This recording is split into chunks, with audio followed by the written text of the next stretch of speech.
Nous allons vous raconter une histoire. Nous allons vous raconter une histoire. Nous allons vous raconter une histoire. Mais auparavant, nous allons nous interroger un instant sur le fait même de raconter une histoire. Sur l'importance que l'on accorde à un récit et sur les frontières qui séparent la réalité de la fiction. D'abord, qu'est-ce qu'une histoire avec un grand H? L'histoire, c'est notre identité, notre mémoire commune. C'est ce qui nous définit en tant qu'être humain. Pour nous tous, l'histoire est concrète, écrite, immuable. Il y a des dates ou des événements dont on est parfaitement sûr. On les a apprises à l'école ou dans un livre. Et on sait, on en mettrait sa main à couper, que ces dates sont exactes. Comme par exemple Marignan, 1515, la prise de la Bastille, 1789, Christophe Colomb en Amérique. 1492, Robespierre, Galilée, Ravaillac. La guerre de 100 ans. La guerre de Crimée. la guerre d'Algérie, En Algérie, les Français débarquent en 1830 et repartent en 1962. 132 ans d'occupation. Et pendant 132 ans, les petits Algériens ont appris à l'école nos ancêtres les Gaulois. Souvent, presque toujours, le récit du vainqueur est celui qu'on retient. Et dans tout récit historique, il y a, comme son nom l'indique, une part de récit. Chaque historien, même s'il tâche d'être le plus intègre possible, s'inscrit dans une époque, traversée par des courants de pensée qui sont directement liés aux moyens d'information disponibles. chaque historien est avant tout un homme. L'histoire ne peut donc pas être absolument objective. Elle est mouvante. Elle évolue, s'estompe et s'enrichit. Notre identité, notre passé, tout ce qui nous définit n'est qu'un récit. Tout notre passé est une fiction. Alors, qu'est-ce qu'une histoire? Une petite histoire. Ce sont des mots, du vent, de l'air en vibration. Alors je repose la question. Qu'est-ce qu'une histoire? C'est un fait divers daté du 14 juin 2001 dans un grand quotidien algérien. Une mère et sa fille disparaissent mystérieusement à Mektal-Ayadat. Dans ce petit village du Nord, c'est la perplexité qui règne. Cela fait maintenant un mois qu'Alia Ben Mahmoud, 34 ans, et sa fille Jeanne, 15 ans, ont disparu. Le 17 mai 2001 au matin, un voisin les croise toutes les deux. Elles ne semblent pas inquiètes. C'est la dernière fois qu'on les voit. Le 23 mai, une commerçante passe chez elle pour livrer des courses et ne trouve personne. Elle s'inquiète et alerte une antenne de police locale qui vient perquisitionner. Il ne trouve aucune trace de violence, aucune marque d'effraction. Les deux femmes ont disparu. De la nourriture reste dans le frigo et plus étonnant encore, la voiture d'Alia Ben Mahmoud est toujours là, tout à fait fonctionnelle. Bonsoir. Leur maison se trouvait isolée à 15 km de toute autre habitation. Il y a quelqu'un? Une battue a été effectuée sans succès. Bonsoir. Oh, bonsoir madame. C'est absolument incroyable de trouver ça en plein désert. Oh, excusez-moi. Je suis navré, je ne sais pas ce qui m'a pris. Je suis complètement perdu. J'ai garé ma voiture là devant, je roule depuis des heures. Vous voulez une chambre? J'ai pris des chemins invraisemblables. Il y avait des panneaux dans tous les sens. Et parfois même, il n'y en avait pas du tout. Oui, je prendrais bien une chance, s'il vous plaît. Jeanne? C'est mal indiqué. C'est très mal indiqué, mais je me suis retrouvé dans la palmeraie. Non, merci. Je vais rester debout. Vous savez, rouler, ça... On est où ici, exactement? À Mektal-Ayadat. Mektal-Ayadat. Ah oui, non. Vous avez soif? Non, merci. Je m'abreuve plutôt de la contemplation de ces livres. Quelle surprise, cette bibliothèque. Et ça, c'est un véritable trésor. Monte Cristo? Le comte de Monte Cristo. Attendre Et espérer. et espérer. Et c'est une édition. Original. Oh, Swift. Magnifique. Rabelais. Madame Lafayette. Elle est là. Et... Mais qu'est-ce que... excusez-moi, je fais très attention, je vous promets. Veuillez m'excuser, c'est la première fois que j'en tiens dans mes mains, mais c'est un incunable. Oui. Un incunable, c'est un ouvrage imprimé le siècle qui suit l'invention de l'imprimerie. Mais ça, vous le savez déjà, suis-je bête? Mais d'où tenez-vous ce trésor? Un héritage. Un héritage de famille, oui, bien sûr. Vous avez des origines françaises? Qui n'en a pas? Qui n'en a pas? Votre père. Non, ma mère. Votre mère qui vous a légué cette bibliothèque. Non, c'était celle de ma grand-mère. De sa mère à elle, donc. Non, de mon père, algérien. Donc de votre grand-mère Algérienne. qui vous a légué cette bibliothèque. Et la maison, Et la maison? Mais alors, dans cette famille, tout se transmet par les femmes. en quelque sorte. Et votre mari n'est pas là? Non, mon mari n'est plus là. Ah. Ah, excusez-moi, mais comment ça, il n'est pas là? Il est mort? Non, non. Il est rentré en France. Il a divorcé. Ça fait 6 ans. Et quand un homme divorce en Algérie, la femme n'a droit à rien. Alors, Jeanne et moi, nous sommes venus nous installer ici, à Mektalaladat. C'est le seul bien qui nous reste. Mais c'est pas facile. Excusez-moi, je vous écoute parler, mais je n'ai pas mangé depuis des heures. On va vous préparer quelque Ah chose. non, non, non, non, ne bougez pas. Je peux prendre ces 2 petites tomates là? Oui. Je vais en prendre 3, elles sont vraiment petites. Ne vous inquiétez pas, la cuisine, ça m'y connaît. C'est un oignon, ça? Je plaisante. Donc, vous disiez que ce n'était pas facile? Non, c'est pas facile ici quand on est une femme seule. D'ailleurs, c'est pas facile en Algérie quand on est une femme. Vous avez entendu parler du code de la famille? C'est Bouteflika. Oui. Toute sa vie, la femme algérienne doit référer à l'autorité de son père, de son frère, de son cousin, de son mari, d'un homme. Toute sa vie, la femme algérienne est considérée comme une mineure. Beaumarchais, ça c'est un féministe. Il écrit ça en 1778. Et 3 siècles plus tard, c'est toujours le cas ici. C'est intolérable. Mais pourquoi vous ne rentrez pas en France? On ne veut pas rentrer en France. On ne peut pas partir. Partir, c'est abandonner. Partir, c'est renoncer. Excusez-moi, Je vous en prie. mais vous me faites parler. Et vous alors? Moi, vous savez, tout le monde a une histoire. Vous avez une histoire. Vous venez de me la raconter. Votre fille, elle a sûrement une histoire. Et moi, je porte une histoire. Un jour, j'ai croisé la route d'une histoire tellement incroyable, tellement extraordinaire, qu'elle est devenue ma vie. Racontez-nous. Ah non, non, c'est trop long. Ah, mais je vous préviens, on est très mauvais public. C'est pour ça qu'on aime les livres. On les ouvre, on les ferme. Si votre histoire nous ennuie, on vous le dira. Bon, alors c'est l'histoire d'un homme qui est seul et qui est complètement perdu. Non, ça c'est tout à l'heure, vous sur la route. Non, non, non. Cette histoire se passe en France, un jour de mars 1988. En pleine forêt des Ardennes, il pleut depuis des heures. Cet homme est seul. Cet homme est complètement perdu. Il ne sait plus très bien où il est, il ne sait plus très bien qui il est même, mais il est sûr d'une chose, il cherche son chemin. Putain! Putain de merde! Putain! Putain! Putain de merde! Madame, ici haut. Je cherche Linchamp, le village de Linchamp. Vous cherchez le château? Quel château? Je cherche Linchamp. Le château perdu? Non, je cherche Linchamp. Linchamp. Ah, alors, vous allez prendre tout droit. Au carrefour, vous allez tourner à droite. Vous continuez sur 3 km. Après, vous arrivez à Nozonville. Sur la place, il y a un café. Vous entrez dans le café, vous demandez au patron, il vous indiquera.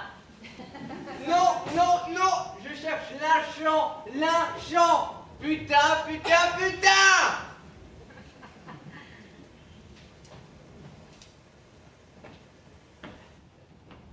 T'es perdu? Tu cherches le château? Quel château? T'as pas eu le routard? Dans la forêt, un château perdu, habité par une princesse. Je cherche Linchamp, le village de Linchamp. Un petit café d'abord. Ok, un café. Tu vas du coin, toi? T'es d'où? Région parisienne. Vous connaissez Linchamp ou pas? Bah bien sûr qu'on connaît Linchamp. On est de Nouzonville.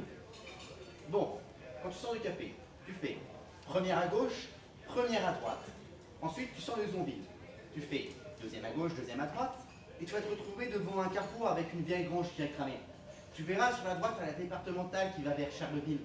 Toi, tu prends pas ça. Tu fais première à gauche, première à droite, et tu continues sur environ 2 km, 2 km 5, 3 bornes à tout casser. Ensuite, tu verras une grande forêt avec 2 chênes, et tu peux pas la rater. Donc tu traverses, et là, si t'attends, tu regarderas sur ta droite. Tu auras des champignons gros comme ça, des cèpes. J'en ai ramené la semaine dernière à Josie. Ah, Josie, les cèpes. Elle nous a fait une omelette, mais succulente. Donc tu traverses, et là, tu vas te retrouver devant un pont qui... Écoute-moi, parce que c'est là que tout le monde se trouve. Tu vas te retrouver devant une espèce de vieille fourche merdeuse avec 4 bouts. Et surtout, toi, tu prends celle du milieu. Et tu vas mollo au niveau vitesse. Parce qu'au kilomètre 3, il y a une chicane super vicieuse. Et il y a 6 mois, il y a le fils de Jeannot, le facteur. Il s'est foutu en l'air. C'est le fils d'Eric. Qu'est-ce que tu dis? C'est le fils d'Eric. Ben non, c'est pas le fils d'Éric. C'est le fils d'Eric. Le fils d'Éric, il était... Bon, excusez-moi, vous avez le téléphone? Juste là. C'est la pièce.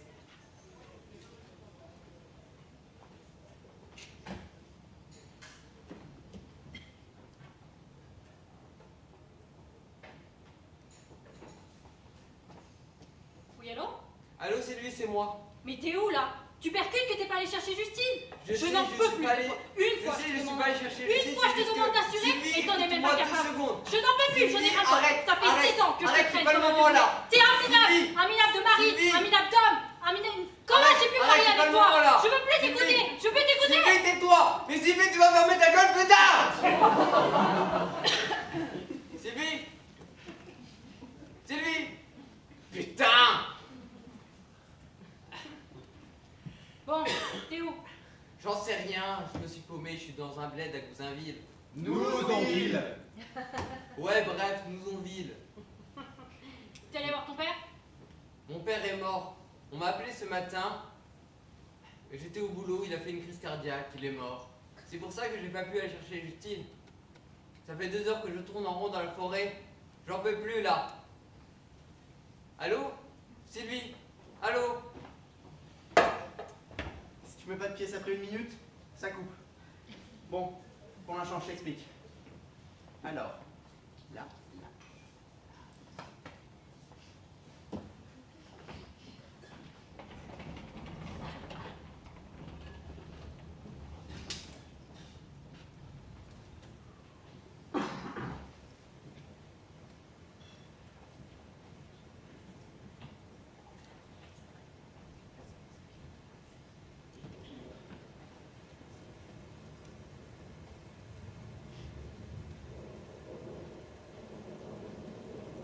Monsieur Martin! Monsieur Martin!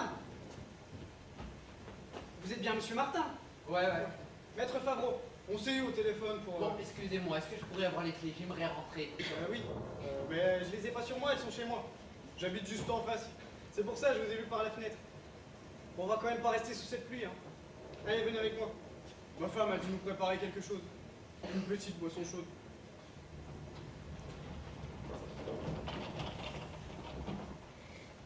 Ah, vous êtes là, vous êtes arrivés. Joséphine.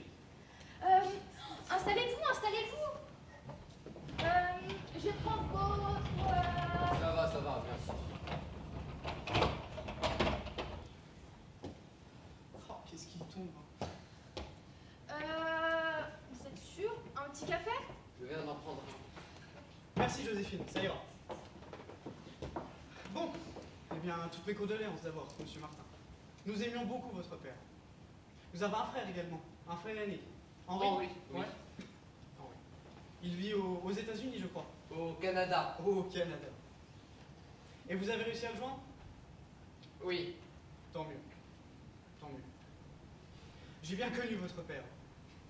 Nous étions voisins, vous voyez. C'était un homme charmant, un peu secret, mais on sentait un grand érudit, un grand lecteur.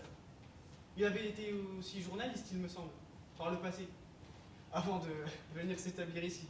Et c'était vraiment... Enfin, nous l'aimions beaucoup. Beaucoup. Oui. Je ne sais pas quelle relation vous aviez avec lui, mais Je pense que vous le connaissez mieux que moi. Est-ce que je pourrais avoir les clés de la maison? J'aimerais rentrer. Oui, c'est à 20 km, à peine. Je vous emmène.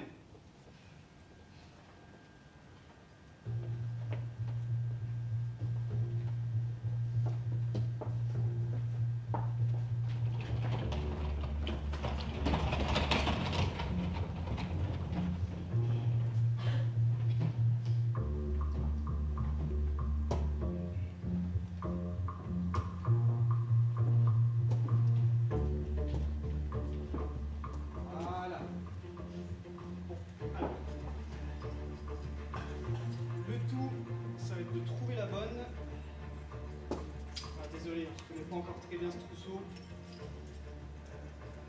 Alors, c'est pas celle-là. C'est pas celle-ci non plus. Heureusement qu'il ne pleut plus, hein. Ah, bon écoutez, si c'est pas celle-là, c'est que je me suis trompé de trousseau. Ah si, voilà. Allez, suivez-moi. Oula, vous savez où est la lumière là? Parce que... Non, c'est la première fois que je viens. Mon père s'est installé ici il y a 10 ans. Bon, alors attendez, bougez pas. Je vais trouver ça. Alors... Voilà. On se demande pourquoi. Belle bibliothèque, n'est-ce pas? Je savais que votre père était un grand lecteur, mais je ne soupçonnais pas un tel trésor. Et ça c'est un beau livre. Le Comte de Monte Cristo. Attendre et espérer. Vous ne l'avez pas lu? Non, j'ai pas le temps de lire des livres. C'est une magnifique édition. Originale. Et paraphée. Pour Adélaïde qui se reconnaîtra.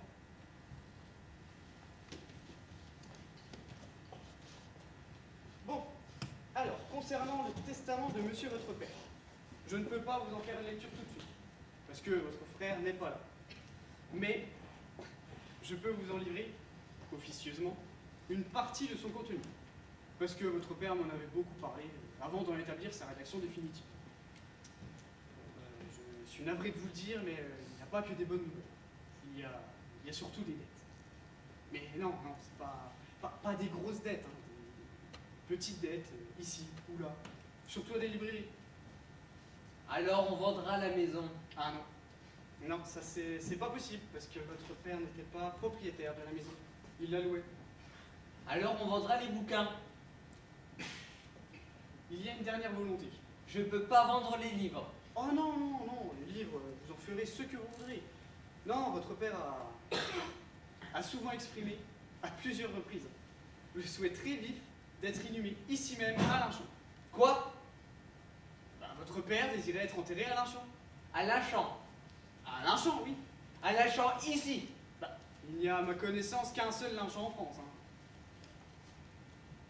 Mais c'est n'importe quoi. Le caveau familial est dans le sud. Il y a un cimetière à Lachamp. Absolument. Nous avons un très joli petit cimetière. Bon, il est un peu à l'abandon. C'est un modeste cimetière. Bien. Bien. Bien. Qui s'en occupe? Ce serait Michel. Michel. Michel, un personnage. C'est le fossoyeur de la commune. Il prend également soin des tombes abandonnées. C'est un passionné. Je vais lui dire de vous appeler.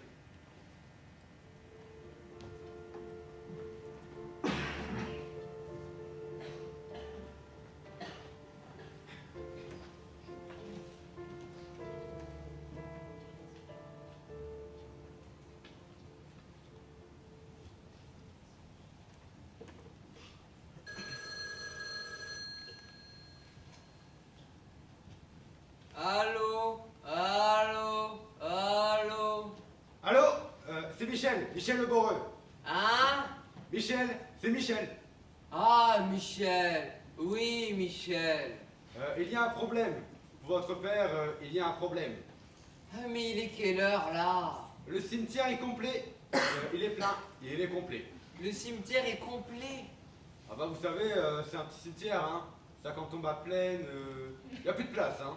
Putain, mais comment? Moi, je fais quoi? Écoutez, j'ai trouvé une solution. Rejoignez-moi au cimetière. Demain. Non, là, tout de suite. Rassurez-vous, il ne pleut plus. Et il est juste à côté de l'église. Mais il est quelle heure, là? À tout de suite. Attendez, attendez. Michel, Michel, Michel.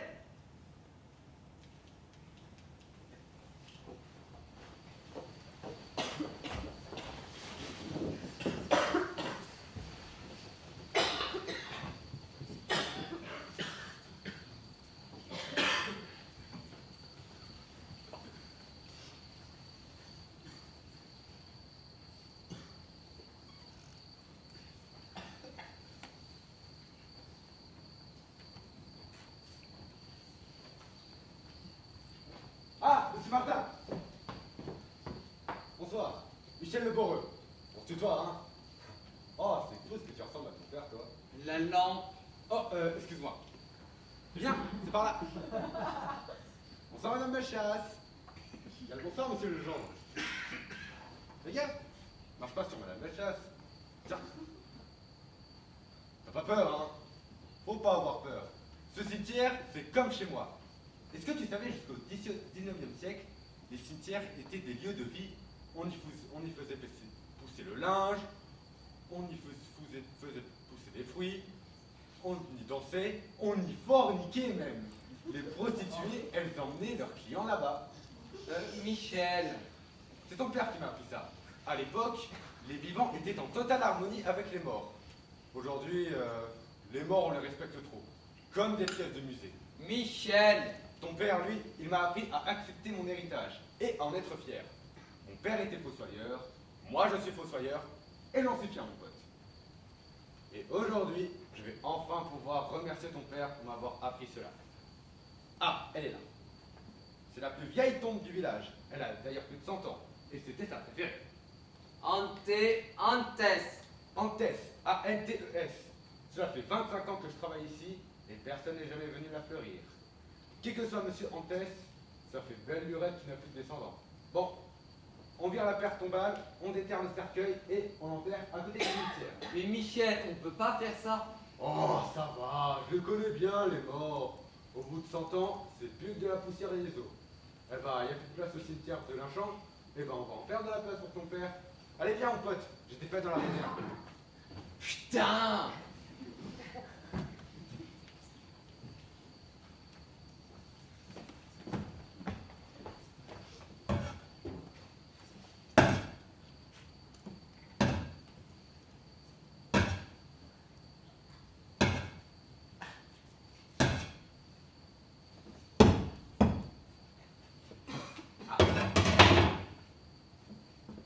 C'est bizarre ça. Un cimetière de riches dans une. Pardon, pote, je suis fatigué moi aussi. Un cercueil de riches dans une tombe de pauvres. Qu'est-ce qu'on en a à foutre? On la sort ou on la laisse? Ah bah on la sort, hein. Ils sont combien là-dedans, Michel? Y a quoi là-dedans, Michel?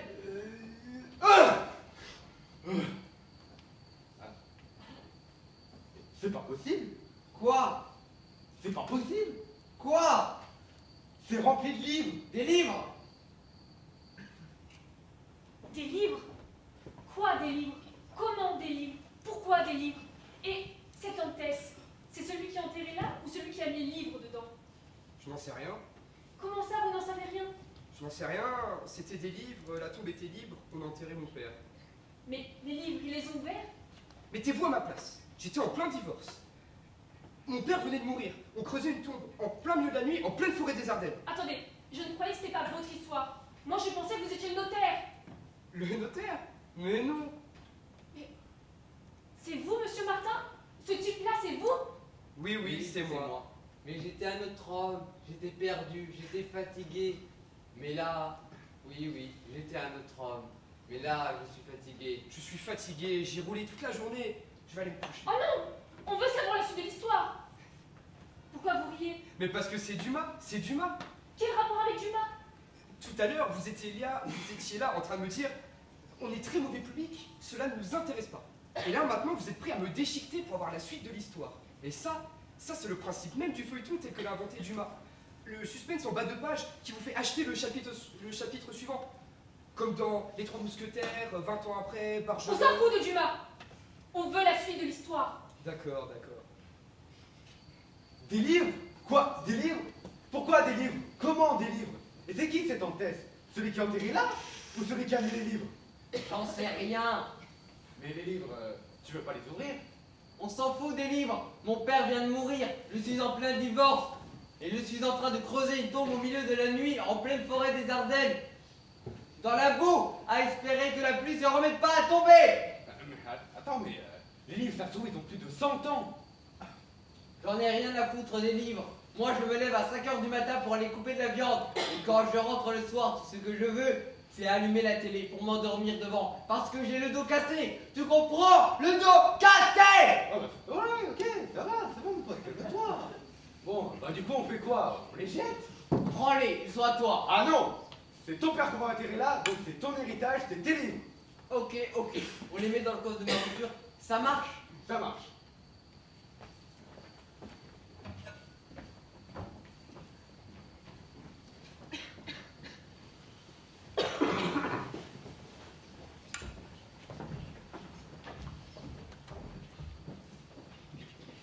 Mais les livres, vous ne les avez pas ouverts? Si. J'ai pris un livre machinalement. Je l'ai ouvert au milieu. C'était pas un livre, c'est un carnet manuscrit. Et là, je suis rentré dans l'histoire.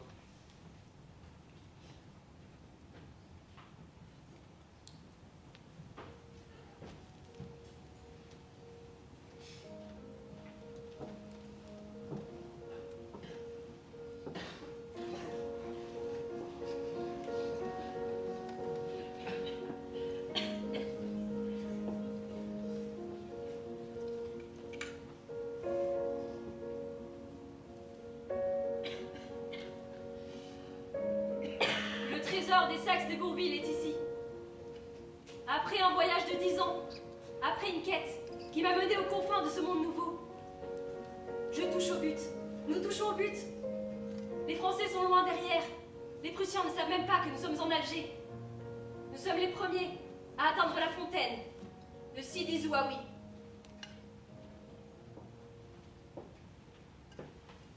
Sidi Zouaoui? Vous connaissez? Sidi Zouaoui en Algérie? Vous connaissez? Oui, c'est un village. Il y a un lac, quelques maisons. C'est loin d'ici? Non, non. Enfin, 50 kilomètres. Je peux y être en 1 heure? Pas plus. Comment je fais pour y aller? Ah, alors, vous prenez la route d'El Tagout, vous passez par Benina. Après, c'est de la piste, mais... Mais je suis en jeep! J'y vais! Non, non.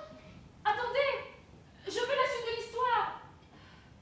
Monsieur, s'il vous plaît. La suite. Qu'est-ce qu'il y a? Je veux la suite de l'histoire. Je dois y aller. Je vous dois combien pour le repas, pour la chambre? Rien, rien du tout. Mais la suite de l'histoire. Je dois vraiment y aller. S'il vous plaît. Je viens avec vous.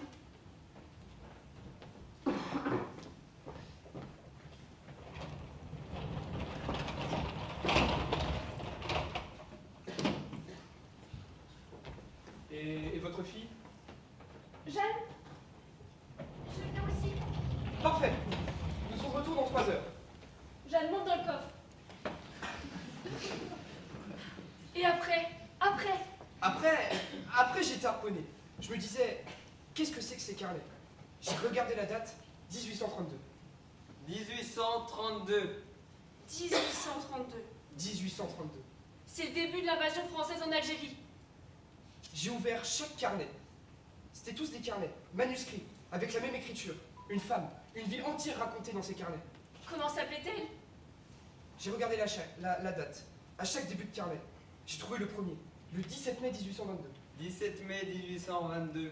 On est le 17 mai. C'était il y a 150 ans. Non, plus. 179 ans. 179 ans. On était encore en Algérie? Attendez, je tourne à gauche là? Non, non, tout droit, tout droit. D'accord.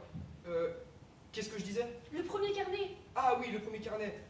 Je l'ai pris avec moi, je suis retourné à la station-service. Je me suis pris à manger, je me suis installé et j'ai ouvert le premier carnet. 17 mai 1822. Aujourd'hui, j'ai rencontré l'homme qui m'a donné envie d'écrire. Pourquoi maintenant? Pourquoi ici? Après tout, cela semble évident.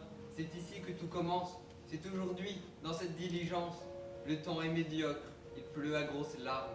Les routes sont boueuses, l'intérieur est humide. Mais mon cœur, enivré de tant de sensations nouvelles, fait des bonds majestueux et fait résonner ma poitrine si fort que je l'entends et cache mon trouble à grand-peine.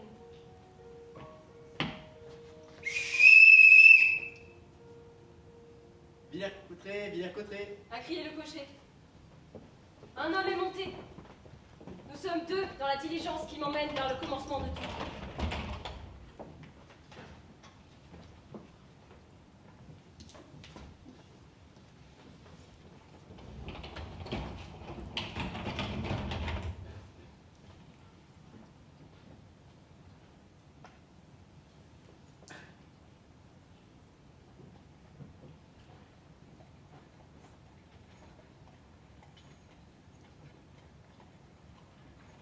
trouvé cavalier ce moyen d'entamer la conversation, mais je ne peux m'empêcher de remarquer que vous voyagez seul. Vous êtes fin observateur? Pardonnez-moi. C'est que je suis tellement heureux de voyager en compagnie d'une jeune femme que ma bouche parle avant même que ma tête ne lui en ait donné la permission. Parlez, parlez, j'aime à entendre. Il est beaucoup de gens pour qui la facilité de parler ne vient que de l'impuissance de se taire. C'est joli, mais ce n'est pas de vous? Non, Savinien Cyrano de Bergerac. parfaitement. Et j'ajouterais que ce n'est pas de lui non plus, car Sénèque disait déjà, celui qui ne sait pas parler, celui qui ne sait pas se taire ne sait pas non plus parler. Et La Fontaine de conclure. Il est bon de parler et meilleur de se taire. Mais si tous font tant l'éloge du silence, pourquoi est-il si bon de parler? C'est un vaste sujet, monsieur, sur lequel j'ai, si vous le permettez, une théorie que j'ai eu le loisir de développer. Rien ne me ferait plus plaisir que de l'écouter. Ma théorie est simple. La vie est un récit. Poursuivez. La vie est un récit. Et chaque vie et chaque récit sont de même composés de plusieurs récits, d'une multitude, d'une infinité de récits. Tout est fiction. Tout, tout. Et en ce monde, celui qui détient les clés de l'information, celui qui détient les clés du récit, celui qui sait mieux que les autres raconter une histoire, devient le maître. Peu importe les titres de noblesse et les privilèges. L'homme qui raconte bien peut lever des armées et embraser des nations. Embraser des nations. Un jour, vous verrez, l'information sera totale et immédiate. Un jour, l'homme sera noyé sous un flot incessant d'informations et de récits, car il sera relié à tous les êtres humains de la Terre. La presse remplira bientôt cet office. Et qui contrôlera la presse contrôlera le monde. Pensez donc, s'il existait quelqu'un capable de raconter des récits si extraordinaires, qu'un chapitre seulement paraîtrait chaque matin, et que ce chapitre serait si passionnant que l'on devrait acheter le journal suivant pour connaître la suite. Et l'on serait alors lié aux nouvelles que colporterait ce journal. Et alors il serait simple de raconter des inepties aux hommes. Et ils iraient jusqu'à prendre les armes et s'entretuer. Car lorsqu'ils veulent être libres, ils n'ont d'autre choix pour faire entendre leur voix que de tuer et de mourir. Vous voilà bien sombre. C'est que je porte des siècles de douleur, et c'est un lourd fardeau. Mais vous, qui êtes-vous? Quel âge avez-vous? Vous montez à Paris pour la première fois? Beaucoup de questions en seul coup. Eh bien, je suis, mais bien peu de choses à vrai dire. Fils d'un général d'armée à la brillante carrière militaire, je ne suis qu'un petit saut de ruisseau. J'ai 20 ans, et je m'en vais à Paris pour y devenir clerc de notaire. Et pourquoi pas écrire moi-même un vaudeville ou deux. L'ambition ne vous dévore-t-elle pas? En faut-il à un homme pour être heureux? Vous devez bien nourrir en vous au moins une passion dévastatrice. Peut-être. J'aime, mais vous allez penser que je dis cela pour vous plaire. J'aime raconter des histoires. C'est drôle, effectivement. Je suis moi-même un piètre aventurier, mais j'aimerais faire voyager des centaines, voire des milliers de gens, en les emmenant avec moi dans une immense épopée littéraire. Vous aimez le théâtre? Par la lecture, oui. Shakespeare, Molière, Marivaux, Goldoni. J'en ai lisé des volumes entiers. Il ne me manque que d'en avoir vu. Vous verrez, à Paris, vous serez nourri. Dites-moi, votre père, Oui, vous dites qu'il a servi dans les armes. S'il s'est illustré, ce devait être pendant... pendant la Révolution, bien sûr. Mon père était un grand républicain. Bien sûr. Vos yeux partent à nouveau dans le vague. Que veulent-ils dire? Jeune homme, nous ne nous connaissons pas. Et je puis vous affirmer sans rire ni trembler que passé cette nuit, nous ne nous reverrons jamais. Je porte une histoire que je n'ai contée à quiconque, mais qui me pèse comme un fardeau. Je vais vous la conter, et après vous, elle n'ira plus nulle part. Mais vous devez me promettre, sur ce que vous avez de plus cher au monde, que jamais vous n'en écrirez une ligne, ni n'en parlerez à aucune autre âme humaine. Je serais un bien grand scélérat si je trahissais la parole donnée à une femme. Vous le jurez donc? Sur ma vie, sur ma mère, sur celle de mes futurs enfants, je le jure. Mais parlez. Quelle est donc cette histoire? C'est la mienne. Je suis née le 17 mai 1792. Le 25 avril avait eu lieu la première exécution à la guillotine. On murmure que cette invention fut financée par les ennemis de ma famille. Mais quelle est donc votre famille? Une famille aussi noble qu'illustre. Un nom qui aujourd'hui ne résonne aux oreilles des gens que par les légendes et les chansons. Je suis Adélaïde Edmonde de Saxe de Bourville, dernière descendante vivante des Saxe de Bourville. Permettez-moi d'en douter. Doutez si vous voulez, doutez tout votre sou, mais gardez votre langue. C'est pour moi un tel soulagement de pouvoir le dire enfin. Ma famille a vécu, ma famille a existé. Mon père, ma mère, ma tante, mes cousins, ils ont tous été guillotinés et jetés dans une fosse commune. Et toute trace d'eux a été détruite. Mais ils avaient vécu et préservé l'essentiel. Du moins, je l'espère. J'ai grandi dans ce château. J'ai lu tous les livres de cette bibliothèque. Et lorsque j'ai eu fini de les lire, je les ai relus, et relus, et relus. J'ai 30 ans aujourd'hui. Et me voilà en route pour Paris. Adélaïde Edmond de Saxe de Bourville. Ne dites plus ce nom. Lorsque je poserai un pied hors de cette calèche, je serai devenue quelqu'un d'autre. Il me faut un nouveau nom, monsieur le romancier. Un nom d'aventurière. Un nouveau nom, car le prénom je le garde. C'était celui de ma mère et celui de sa mère. Le nom, je vous laisse l'inventer. Il vous faut un nom simple.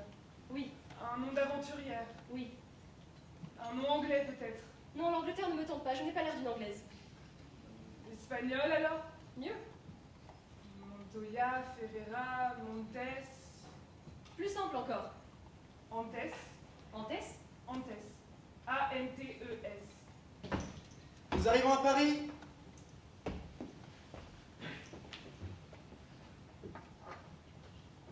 Adélaïde Antès. Vous devriez l'écrire cette histoire, vous savez. Votre histoire. Mon passé ne m'appartient plus. Alors écrivez l'avenir. Écrivez-moi. Je ne sais pas, je ne peux rien vous promettre. Ne promettez rien. Je travaille chez Maître Wagram, rue Monceau, Paris. Et j'attendrai de vos nouvelles, Adélaïde Antès. Mais attendez, votre nom à vous. Alexandre. Alexandre Dumas. Alexandre Dumas.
Bonne année! Bonne année! Alexandre! Alexandre! Alexandre, regarde! Chateaubriand, Lamartine, Stendhal! Mon cher, si nous manœuvrons bien, c'est la gloire et la fortune qui nous attendent! La gloire et la fortune. Parfaitement! Séduis la bonne protectrice, fais rire le bon baron, et c'est une bourse ou un théâtre qui s'ouvrira à toi. Nous sommes à la cour! Regarde, c'est le jeune Victor Hugo. Hugo. Allons, tu le vaux 20 fois. Non, non, il y a dans ses écrits une intelligence que je n'ai pas. Il n'est qu'un penseur. Un écrivain. Un vrai. D'accord, tu es un raconteur, un amuseur. Mais nous sommes des jouisseurs, non? Laisse-lui l'intelligence.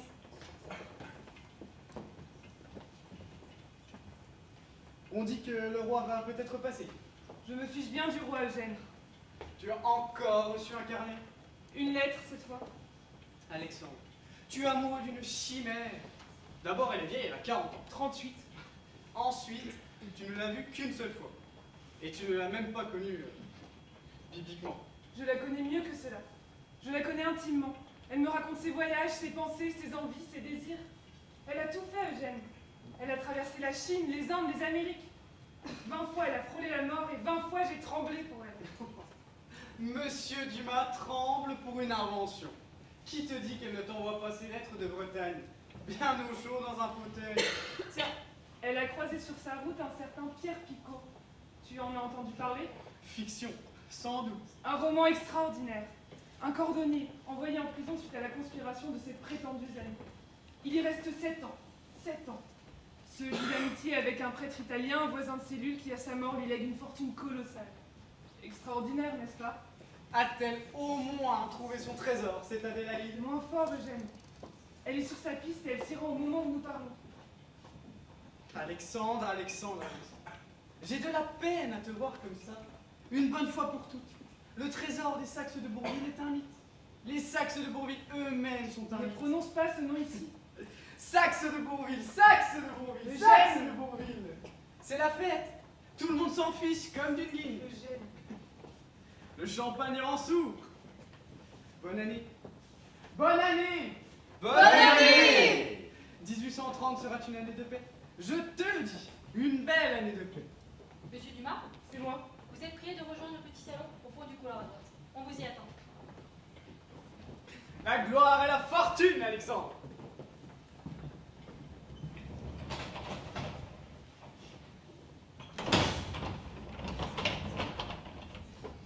Entrez donc, monsieur Dumas. Asseyez-vous.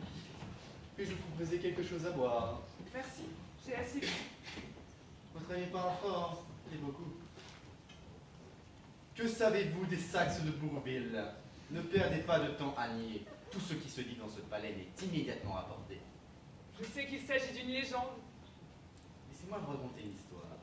Ma mère, au cas où vous l'ignorez, était Yolande de Polastron, duchesse de Polignac. Elle était également l'amie intime de Marie-Antoinette d'Autriche, reine de France. C'était un après-midi de mai, en 1778. Ma mère et la reine, alors de jeune fille, avaient pour coutume, et pour leur bon plaisir, de parcourir, bien sûr déguisées et sans escorte, les bois et les campagnes.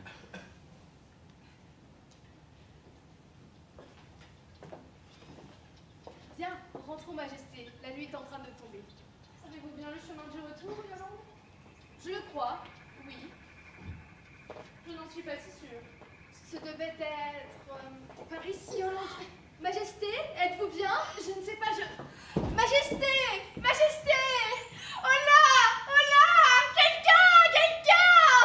Ma mère était alors terrifiée, quand tout à coup apparut un homme seul. Quelqu'un! Que se passe-t-il ici? La reine est évanouie! Aidez-nous! La Je vais reine? vous la porter jusqu'au château! La reine, oui! La reine? Secourez-la, s'il vous plaît!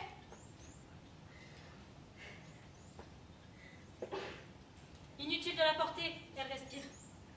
Comment pouvez-vous savoir ce qui est bon ou pas?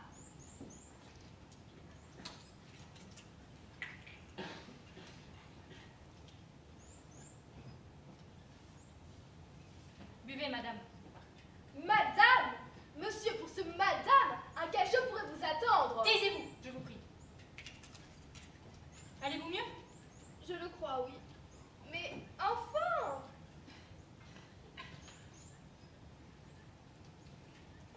Par quel hasard mystérieux vous trouviez-vous dans ces bois, monsieur? Nul hasard, madame. Les terres sur lesquelles vous vous trouvez m'appartiennent. Et je méditais au bord d'un cours d'eau lorsque j'ai entendu vos cris.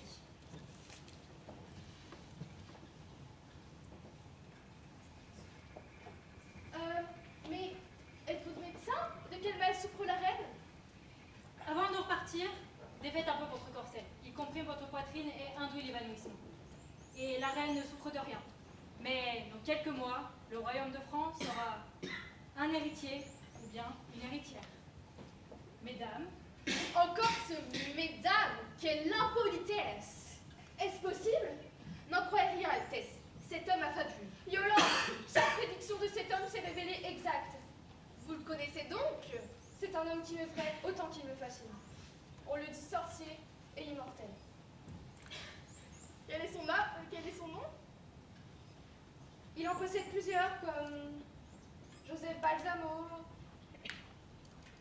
chevalier de la Sainte-Croix, mais seuls les espions de Louis connaissent son nom véritable. Frédéric de Saxe de Bourville. Frédéric de Saxe de Bourville. Ce nom ne vous est pas inconnu, apparemment. Je le pensais appartenir aux légendes de mon enfance, mais rentrons, Majesté, la nuit va tomber. Contez-moi votre légende en desserrant mon corseur. Bien. Pardonnez-en les imprécisions, je la tiens du père de mon père. Il y a de cela 7 siècles, l'Église demandait du soutien à travers toute l'Europe pour reconquérir la Terre Sainte. Ce fut alors qu'un roturier, nommé Guillaume, leva sur ses propres deniers une armée qui rejoignit Godefroy de Bouillon. Une armée de 4000 hommes. 4000 hommes! Au cœur de cette armée avançait sur des roues de métal un chariot. Et ce chariot était au poids égal à 4 ou 5 de leurs catapultes. Que contenait-il? Un trésor immense. De l'or, des rubis, des diamants et des perles. Des perles? D'où venait-il ce trésor? Je ne sais. Avançons, Majesté, avançons. Ils atteignirent Jérusalem et participèrent activement à la prise de la ville. Puis, après la victoire, le chariot, le trésor et les 4000 hommes s'évanouirent corps et âme dans les terres almoravides. Yolande, attendez. C'est ce trésor dont Louis me parle sans cesse. Ce trésor enfoui entre Jérusalem et Gibraltar. Un trésor que les rois de France ont cherché pendant 3 siècles. J'ignorais cela. Et ce Guillaume, ce roturier? Lui et sa descendance restèrent invisibles pendant plusieurs générations. Et puis, Puis ils réapparurent en 1348, aussi soudainement qu'ils avaient disparu. Ils avaient un nom, des terres bénies et une double particule. mais vous voulez dire que... Frédéric de Saxe de Bourville est ce Guillaume qui a perdu 4000 hommes à Jérusalem en l'espace d'une seule nuit. Et ce trésor, monsieur Dumas, ce trésor dort encore sur la terre. Je n'y vois qu'une légende. Les Saxes de Bourville ont encouragé et fomenté ces actes de rébellion. Ma mère, alors exilée à Vienne, apprit que la reine avait été guillotinée. Elle se laissa mourir de chagrin. Comprenez que je tiens cette famille responsable de la chute de la mienne. Donnez-moi cette lettre. Je ne vois pas de quoi vous parlez. Donnez-moi cette lettre ou je vous ferai fusiller et la ramasserai sur votre petit cadavre de républicain. Ceci est mon royaume, monsieur le fils de nègre, et vous n'y êtes qu'une poussière sur mes bottes. Donnez-moi cette lettre maintenant.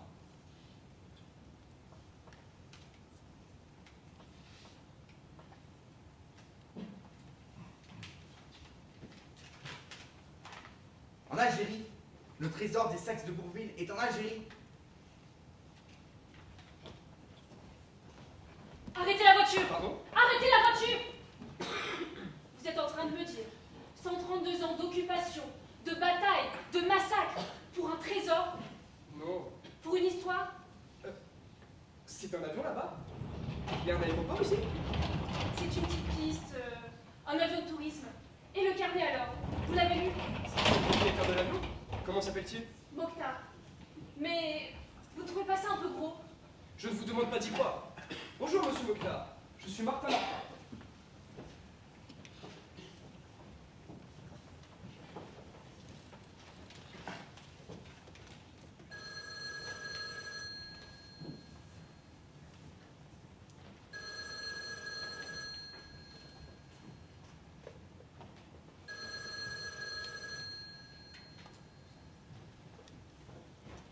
Oui, allô?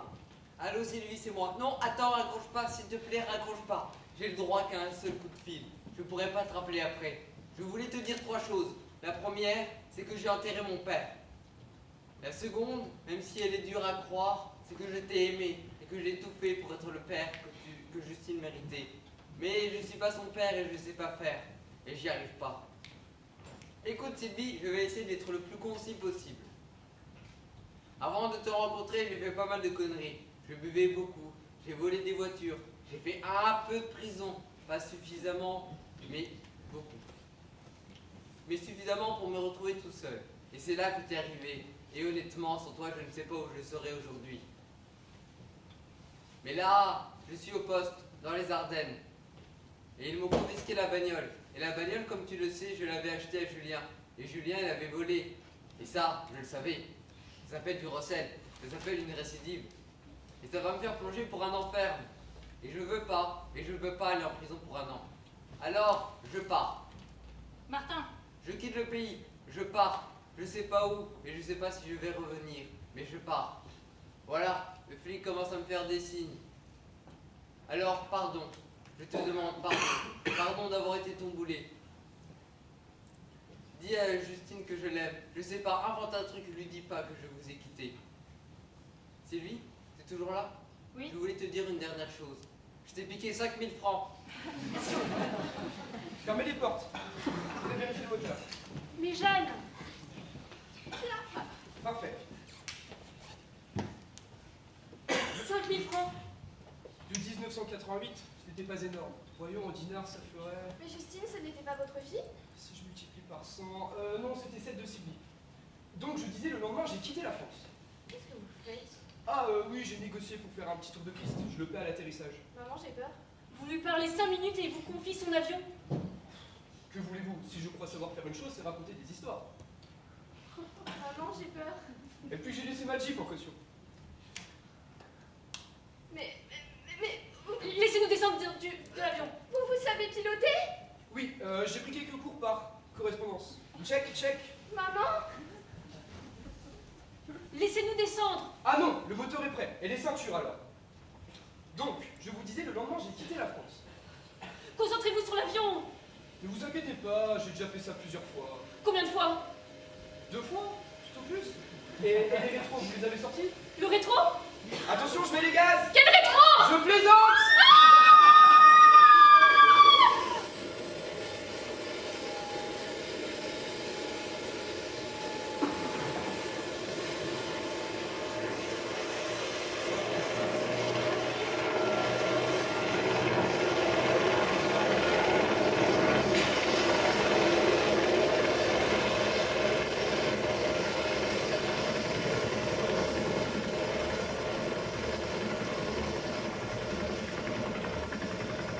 Vous avez vu ça? Les doigts dans le nez. Mokhtar fait de grands signes. Il n'a pas l'air très content. Ah oui, je lui ai peut-être dit que nous allions vers le sud. Pourquoi on va où là? À Alger. Ah, Alger. Ne vous inquiétez pas, je vais juste y faire un petit saut, je vous ramène juste après, promis. Mais la Jeep? C'était une location. Profitez du paysage, il y en a pour 2-3 heures tout au plus. Donc, je disais, le lendemain, j'ai quitté la France. Et vous êtes allé où? Sur les traces d'Adélaïde.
si je me trompe. Vous prenez un avion et vous arrivez à Marseille sans autorisation. Effectivement. Un avion dont vous ne possédez pas les papiers. Oui. Parce qu'il vous a été confié par un certain Mokhtar, dont vous ne connaissez pas le nom de famille. Voilà. Il est sympa, Mokhtar, hein? Je peux voir vos papiers, mesdemoiselles? C'est-à-dire que... Excusez-moi, est-ce que je peux... Pardon. Est-ce que je peux vous parler seul à seul 5 minutes? 2 minutes, pas plus.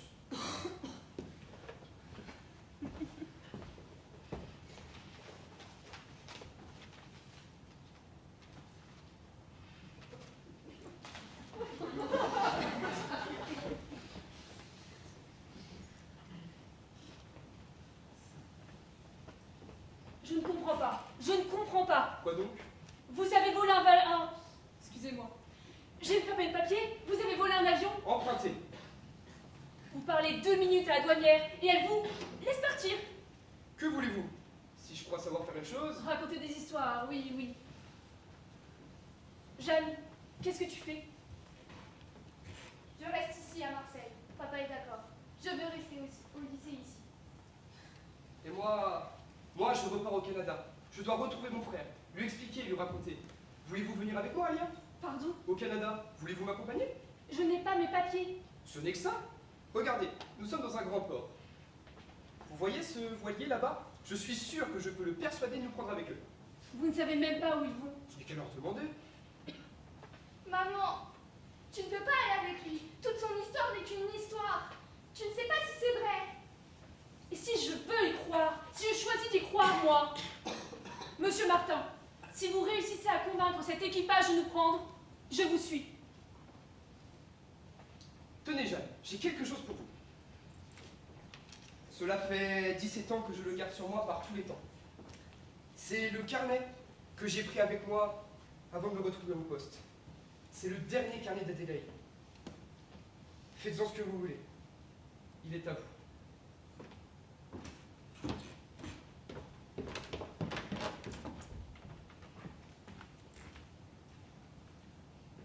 Paris, 17 septembre 1870. Je reviens à Paris pour la première fois depuis près de 50 ans. Paris aujourd'hui est encore plus beau que d'habitude, car Paris est libre. Il y a 10 jours, l'Empire a été renversé. C'est un vieil ami que je viens retrouver. C'est son fils qui doucement m'amène à lui. Alexandre, terrassé par une attaque, est à moitié paralysé.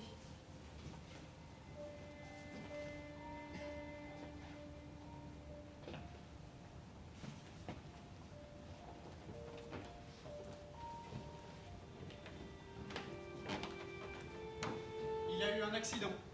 Il s'est effondré. Les médecins ne sont pas très optimistes. Nous partons pour Dieppe demain. J'ai une villa dans les environs. L'air marin lui fera du bien. Vous croyez que je peux lui parler? Je crois que si vous ne lui parlez pas, il me déshéritera. Père, vous avez une visite?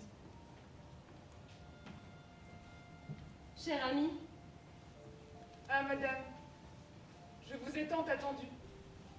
Si ce n'était cette vilaine attaque qui m'a paralysée, je vous prendrais dans les bras et je vous embrasserais comme un jeune homme. Enfin, je peux mourir. je vous ai lu, vous savez. Vous m'avez transporté. Et vous m'avez fait rêver. J'ai conservé chacun de vos carnets. Et je peux vous assurer que personne, hormis moi-même, n'en a jamais lu une seule ligne. Je le sais. Vous venez les récupérer? Je dois les détruire. Non, non, vous ne pouvez pas. Les enterrer alors. Si vraiment il le faut. Vous avez trouvé votre petit trésor Je l'ai trouvé. et Je l'ai enterré. Voyez-vous, Alexandre, il ne sert plus à rien, car nous avons gagné. vraiment, L'Empire a été renversé il y a 10 jours. Il ne reviendra plus ici. Ni la monarchie, ni la tyrannie. Il y aura des guerres, bien sûr. Et pour l'heure, notre victoire est circonscrite à la France. Mais je veux croire que cette victoire sera bientôt un phare pour le reste du continent, pour le reste du monde. Nous avons gagné, Alexandre. vous dites nous, mais de qui parlez-vous? Mais de vous, de moi, de mes ancêtres et de ma famille, de tous ceux dont les rêves façonnent l'avenir et glorifient le passé.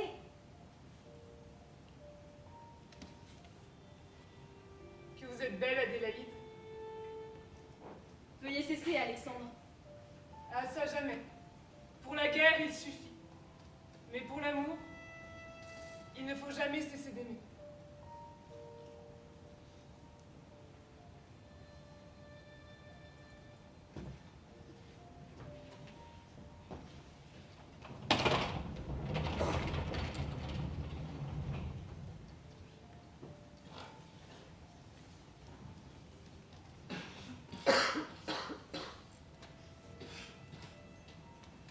Alors, la douche est ici. Il y a des serviettes propres.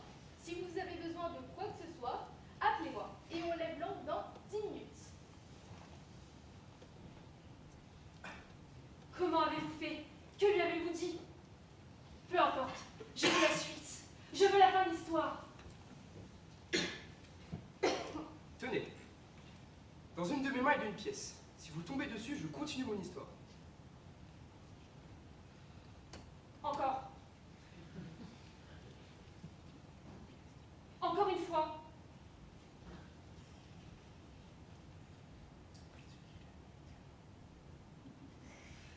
Je n'ai rien d'autre à vous offrir que la vérité. Je n'ai pas trouvé le château perdu d'Adélaïde. Je ne suis tombé que sur des livres, des histoires et des rêveries. Je ne suis tombé que sur du vent. Mais un jour alors, je compris la charge et le travail que m'avait confié mon père. Alors je fis exhumer son cercueil dans le caveau familial pour crever dans le cimetière, bien plus profond que la première fois. Alors, la nuit venue, après plusieurs heures de travail acharné, ma pelle heurta quelque chose. Un coffre rempli de florins d'or. Alors je racheta les terres alentours et j'ai creusé. Qu'avez-vous trouvé? Un coffre, et encore un coffre, et un autre coffre. Des dizaines de coffres empilés les uns sur les autres.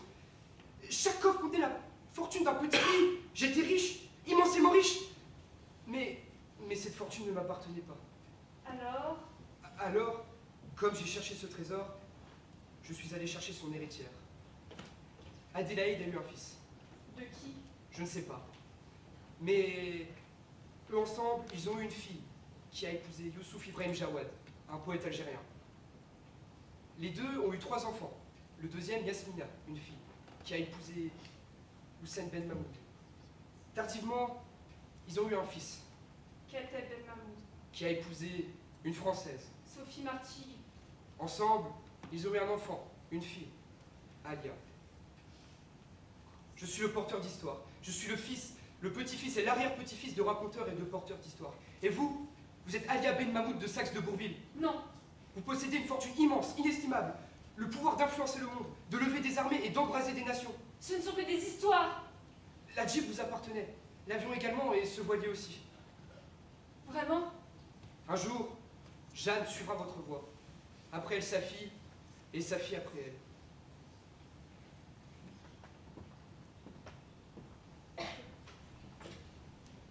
Le 18 mai 2001, Alia Ben Mahmoud et Martin levèrent l'ancre. Et plus jamais je ne revis ma mère. Le 14 juin 2006, j'obtins une licence de littérature ancienne dans une université de province. Le 17 mai 2008, au musée d'Alexandre Dumas, je contemplais longuement les premières pages du conte de Monte Cristo. Les E liés, les apostrophes, les majuscules et les accentuations étaient les mêmes que celles contenues dans le carnet d'Adélaïde. Et je compris. Alexandre Dumas, raconteur d'histoire, avait inventé et couché sur papier une vie de voyage et d'aventure. La vie d'une femme composée de toutes pièces sous la forme d'un journal intime. Dumas, mort en 1870, avait enterré la somme de ses écrits dans un petit cimetière de province, dans un cercueil, au nom de son héroïne, Adélaïde Antes. Qu'est-ce qu'une histoire? Une histoire? C'est le fondement d'une vie humaine. Le 8 juillet 2011, Jeanne retourne chez elle pour la première fois depuis 10 ans, à Mektal-Ayadat. Rien n'a changé. La poussière seule s'est accumulée sur les meubles. Je saisis un volume au hasard dans la bibliothèque. Jeanne, très lentement, ouvre le livre. Puis elle lit les premiers mots. Le savoir est la source de la vie. Jeanne reste pétrifiée. Ses mains tremblent, le livre lui échappe. Pendant un instant, elle étouffe. Elle ne peut plus respirer. Alors, tout en contemplant la bibliothèque des Saxes de Bourville, la bibliothèque d'Adélaïde, sa bibliothèque, Elle se met à y croire.